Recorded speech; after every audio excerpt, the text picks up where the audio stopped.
सभी किसान साथियों को नमस्कार। किसान साथियों, हम एक ऐसे पशुपालक के पास आए हैं जो पिछले कई सालों से लगातार अपना डेयरी चला रहे हैं सुचारू ढंग से। साथ ही साथ कुछ एचएफ गाय और कुछ देसी गाय भी इनके पास दिख रही हैं। अब कितनी हैं, क्या है तथा किस प्रकार से पशुपालन करते हैं, दूध कहाँ सेल करते हैं, क्या इसमें प्रॉफिट है और क्या इसमें कमी है, तथा पशुओं में जो एचएफ गायों में सबसे ज़्यादा संभावनाएं होती हैं रोग की, तो किस प्रकार से उसका बचाव किया जाए, उसका निदान क्या है, भैया से हम आज इस विषय में जानकारी लेने का प्रयास करेंगे। तो भैया सबसे पहले हमारे दर्शकों को एक अपना परिचय बताइए। मेरा नाम उदय प्रताप सिंह उर्फ भरत सिंह है, ग्राम और पोस्ट धनेजा है। जी जी। तो सबसे पहले भी आप कितने सालों से यह काम कर रहे हैं? तो बचपन से इस काम में है। इस काम में बचपन से है। तो इतने ही पशु बचपन से ही थे या नहीं, हमने ये 15-20 साल से इन सबों का विस्तार किया हुआ है। विस्तार किए? जी। तो क्या सोच के किया विस्तार भैया? क्योंकि कई लोग तो हम देख रहे हैं कि डेयरी छोड़ के भाग रहे हैं। एक्चुअली में हम पहले प्राइवेट काम करते थे। ठीक है। तो 20-25 हजार रुपए उसमें मिलते थे सैलरी। जी। तो हम सोचे कि अपना घर का ही कुछ व्यवसाय चालू किया जाए। तो पशुपालन सबसे बेस्ट है, सबसे बेस्ट लगा जी। अच्छा। तो अच्छा, एचएफ गाय आप रखे हुए हैं, कई सारे हमारे किसान भाई कहते हैं कि एचएफ गायों में समस्याएं ज्यादा आती हैं, क्या ऐसा सच है? ऐसा कुछ नहीं है, आपके रख रखाव पे ऊपर डिपेंड करता है जी। आप जिस हिसाब से डाइट और खुराक आप व्यवस्था इन सबों की रखेंगे। हाँ। ऐसा कुछ नहीं है कि एचएफ में ज्यादा। हाँ। डेयरी में दो चीज की समस्याएं ज्यादा आती हैं, ये बार बार रिपीट और मेस्टाइटिस, थनैला का। तो आप अगर अच्छे से रख रखाव करते हैं तो ये भी समस्या ना के ही बराबर आती है। तो रिपीट की क्या समस्या है, मतलब क्यों आती है, इसको किस तरह से निदान इसका किया जाए? वो रिपीट की समस्या के लिए आप मिनरल मिक्सचर खिलाएं। ठीक है। उनको हरा चारा खिलाएं। हाँ। संतुलित पशु आहार जो होता है वो आप उनको दें, तो ये रिपीट वाली समस्या नहीं आएगी। नहीं, हमारे यहाँ देखिए इतने सब हैं जी। एक सीमन के बाद दोबारा कोई सीमन नहीं लेता है। जी।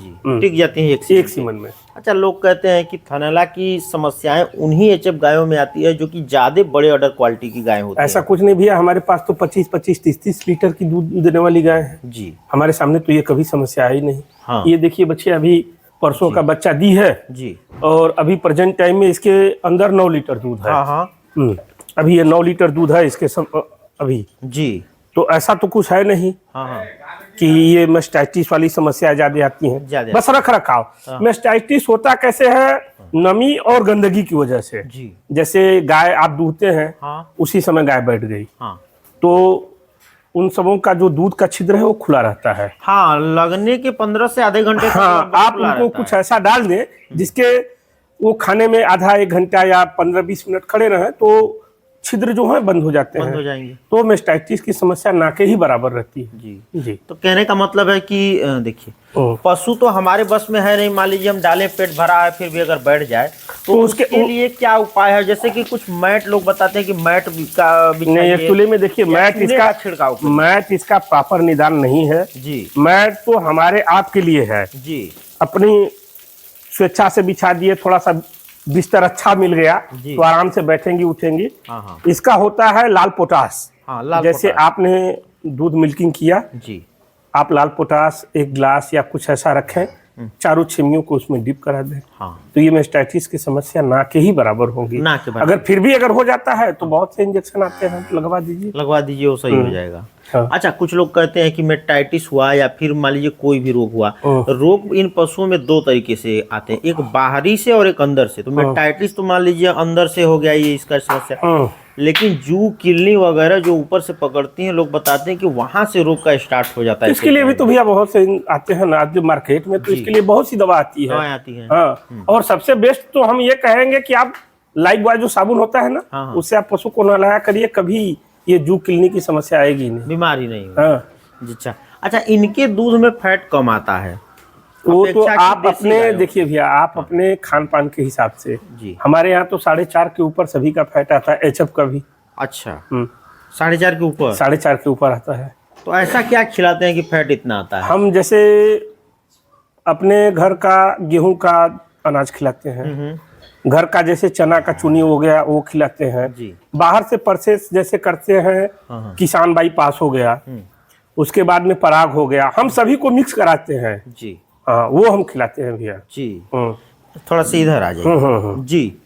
अच्छा, ठीक है, मान लीजिए। अच्छा, कई लोग कहते हैं कि अगर हम देसी नस्ल पे काम करते हैं तो आजकल साहिवाल हुआ, गिर हुआ, ये भी अच्छे दूध देती हैं, ज्यादा मात्रा में दूध देती हैं। और साथ ही साथ अगर बात किया जाए कि एचएफ गाय जो होती है 10-12 ब्यात जाते जाते लुढ़क जाती हैं, मतलब मरने के कगार पे आ जाती हैं। वही देसी गाय साहिवाल हुआ, गिर हुआ, वो कहते हैं कि 18-18, 20-20 ब्यात तक चलती हैं। ऐसा कुछ कहने की बात है भैया, हमको लगता है सबसे बेस्ट है खान पान। अगर खान पान आप अच्छे से रखेंगे तो एचएफ भी 15-20 ब्यात रहेंगी आपके पास आराम से।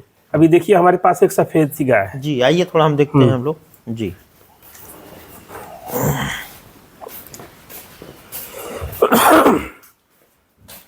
उड़ जा जी। अच्छा ये वाली, हाँ ठीक है। इसका ब्यात आप बताइए हमको।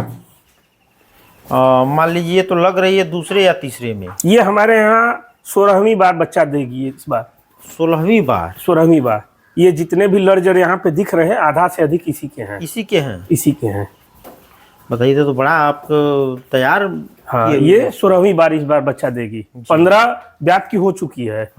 और ये थोड़ा सा वो जो आप मेस्टाइटिस की बात कर रहे थे, ये गाय बैठी थी, मेस्टाइटिस नहीं, थोड़ा सा थन पे इसके लात रख दी। ये 10 लीटर टाइम पे दूध देती है हमारी गाय। अच्छा, अभी भी प्रेजेंट टाइम में। अच्छा, बताइए तब तो बहुत अच्छा है। अभी बताइए 16वीं बार अगर 16वीं बार अभी तो ये प्योर लग रही है एचएफ में या फिर कुछ? नहीं, ये एक्चुअली में साहिवाल और एचएफ की क्रॉस है जी। हाँ। वही चीज साहिवाल और एचएफ की क्रॉस है। अच्छा ठीक है भैया, तो आइए हम लोग उधर थोड़ा सा आइए, इसमें भी आइए जी।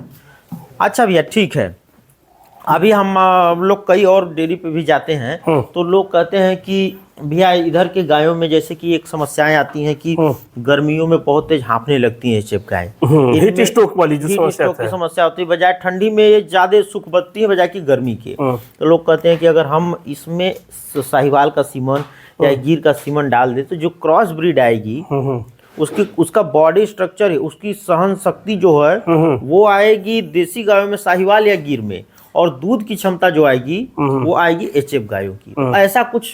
ऐसा देखिए कुछ ये सब किद्वंती बातें हैं। लोग कहते हैं क्रॉस ब्रीड हो जाता है, लेकिन मैं ये जानता हूँ कि जो हीट स्ट्रोक की आप समस्या की बात कर रहे हैं, तो अगर आप रख रखाव इन सबों का अच्छे से करते हैं, अगर बॉडी मेंटेन इन सबों का अच्छे से होता है, तो ये समस्या ना के ही बराबर होती है हीट स्ट्रोक। और फिर भी ऐसा लगता है आप तो थोड़ा सा जैसे करकट वरकट है। देखिए हमारा तो करकट बहुत ज्यादा तो है नहीं, ठीक है, 8-9 फीट है, लेकिन ऐसी समस्या कभी आती नहीं है हमारे यहाँ। थोड़ा सा खुले में रखे हैं इन सबों को जी।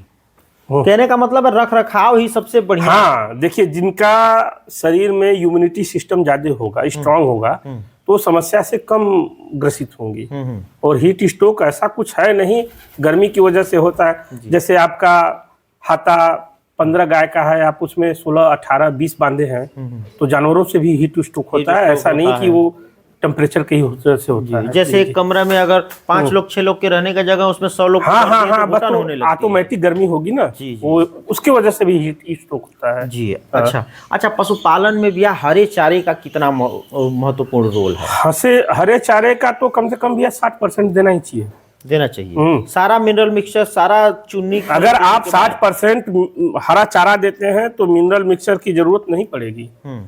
अगर नहीं देते हैं तो फिर मिनरल मिक्सचर आपको देना पड़ेगा। हाँ, अगर आप अपने पशु को स्वस्थ रखना चाहते हैं तो मिनरल मिक्सचर फिर देना ही देना है। नहीं तो अगर 60% हरा चारा खिलाते हैं तो मिनरल मिक्सचर की जरूरत ही नहीं है, नहीं है जी। देखिए ये सब हमारी जो गाय हैं, ये 30-30 लीटर हैं, 15-15 लीटर टाइम पे दूध निकलने वाली। अच्छा।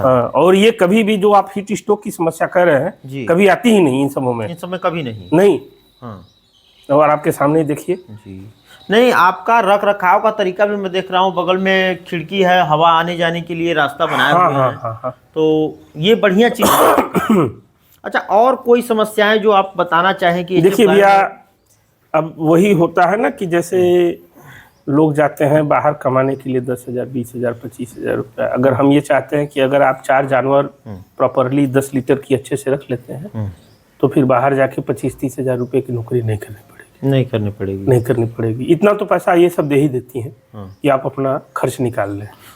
सुबह 2 घंटा और शाम को 2 घंटा इससे ज्यादा मेहनत नहीं है इसमें, नहीं है। कहीं भी जाएंगे आप 8 घंटे से ज्यादा काम करना पड़ेगा। हाँ। और अपना घर परिवार छोड़ के अभी हम डेयरी में हैं तो अपना घर का भी काम देख रहे हैं, खेती का भी काम देख रहे हैं, हिताई नताई भी देख रहे हैं, गौ सेवा साथ में, सबसे बड़ी बात गौ सेवा भी हो रही है जी। अच्छा, तो जैसे कितना रुपए लीटर दूध आपका बिक जाता है? ये मान के चलिए भैया, अभी हमारा दूध तो 40 रुपए लीटर यहाँ से बिक रहा है। और कितना इस वर्तमान में, आज की मैं बात हमारे कितना लीटर इस समय हमारे पास 150 लीटर भैया दूध तैयार है। अच्छा, तो 15 चौका 60, 6,000 रुपए आपका प्रतिदिन का। हाँ। और खर्च मान के चलिए वही 75,000 70,000 यही आ रहा है।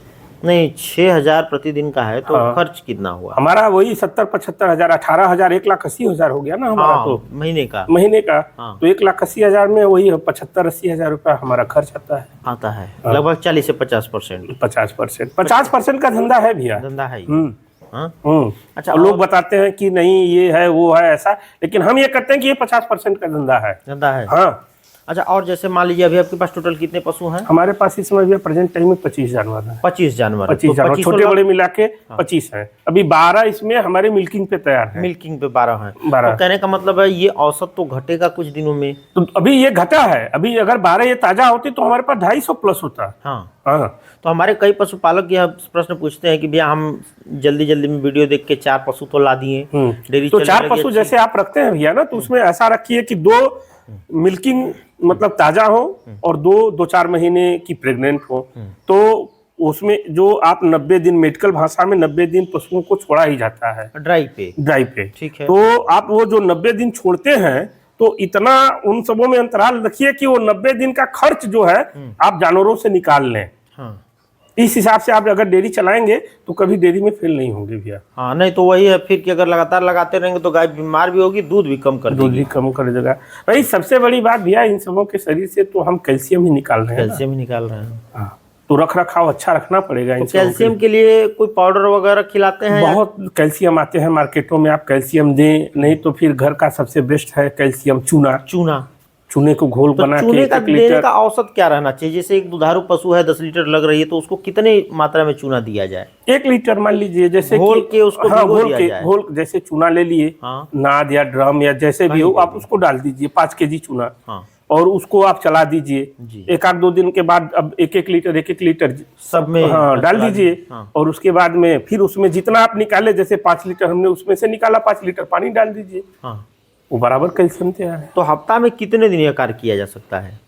अरे भैया 30 दिन ये कार्य किया जा सकता है। हमको लगता है 5 किलो चूना तो महीने भर चलेगा। जी। हाँ। और इनको लीवर टॉनिक वगैरह भी कुछ देना चाहिए? नहीं, लीवर टॉनिक तो ऐसा कुछ हमारी समझ से तो देना नहीं पड़ता है। आप कीड़ी की दवा और इनका रख रखाव, इनका सबसे वही बेस्ट है।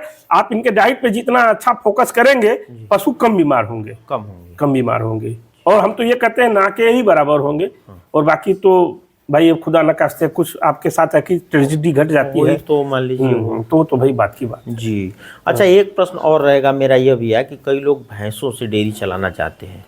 एक्चुअली में भैया भैंस से डेयरी चलाने में खर्च ज़्यादा आता है। उन सबों का जो है मिल्किंग का समय 6 महीने का होता है। हाँ, 90 दिन 100 दिन जाते। हाँ, 6 महीने के अंदर वो दूध से हट जाती है। हाँ, बिल्कुल। और एक गायों में ये समस्या ना के बराबर है।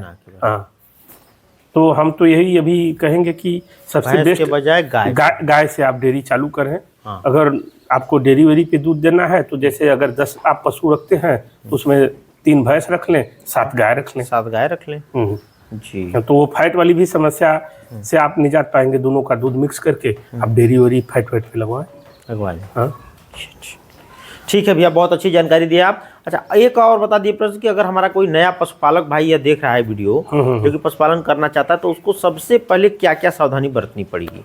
ऐसा है भैया ना, पशुपालन करने के पहले 2-3 चीज़ों पे फोकस किया जाता है जी। जैसे कि बहुत से लोग होते हैं उनको जानकारी ना के बराबर होती है। हाँ। तो वो जानवरों के लिए जो शेड बनाते हैं उसमें काफ़ी पैसा इन्वेस्ट कर देते हैं। ठीक है। तो आप वो समस्या पहले आप अपने हिसाब से सेट बनवाएं। जैसे जैसे आमदनी बढ़ती जाए वैसे वैसे आप अपना काम को बढ़ाते जाएं। हाँ जी।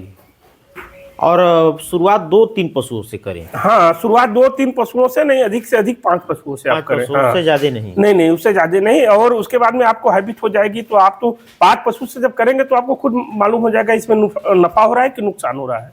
5 पशु तो कैसे भी रखा जा सकता है। और बल्कि जहाँ डेयरी चल रही हो पहले से लगातार कई सालों से, वहां पे जाके कुछ दिन। हाँ, नहीं, एक्चुअली में भैया हमको तो लगता है ट्रेनिंग लेने की कहीं जरूरत है नहीं जी, क्योंकि किसान सभी लोग हैं और घर पे ऐसा कोई परिवार नहीं है जिसके पास 1-2 जानवर नहीं हो। बचपन से सभी लोग देखते हैं जी। तो इतना तो जानकारी हो ही जाता है कि हमको क्या करना है, इनको क्या खिलाना है। बाकी डॉक्टर तो है ही, अगर आप कहीं फंसते हैं तो बाकी डॉक्टर अपना रहेगा। ठीक है भैया, बहुत अच्छी जानकारी दी है आप, बहुत बहुत धन्यवाद आपका।